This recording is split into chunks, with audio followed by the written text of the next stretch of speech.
called to see the king. Hello, creeps, and welcome to JJ's Horrors Fiction. Let's begin our story. I have read many stories and decided to post this story. It did not happen to me, but to an uncle. This happened to my mother's oldest brother when they lived in Mexico. According to the eldest uncle who was telling us this story, my uncle must have been around 10 when he had an encounter with an entity. I will give you an idea of the area they lived in. My grandparents' home was made of adobe with a small gate that surrounded it to keep small animals out.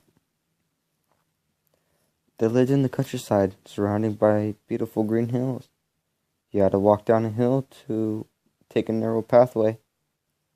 The narrow pathway looked like a labyrinth, and that's what they named it. It was made deep in soil from frequent rainstorms. This was the only safe path to their home in town.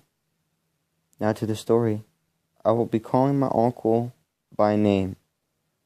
And since I do not remember his uncle's name, I will say uncle. Juan had an uncle he loved and admired. This uncle frequently visited the small boy and would always bring him goodies. The uncle always wore a great, beautiful sombrero, cowboy hat. Juan really liked the sombrero and always made sure it was placed in a clean, safe place. One day before heading out, the uncles told Juan, "I promise the next time I visit, I will bring you one." The boy was ecstatic at the news. A few hours later, word came to Juan's father. His brother had been ambushed in a labyrinth by federal soldiers and shot to death. Juan, hearing the news, became fearful because his uncle made a promise and died before fulfilling it. One afternoon, as Juan headed home and entered the labyrinth, he began to hear footsteps behind him. He glanced back and didn't see anything, but knew someone was following him. He was scared and decided to run home. As he reached the end of the labyrinth and headed up the hill, he quickly glanced behind him and saw a shadow.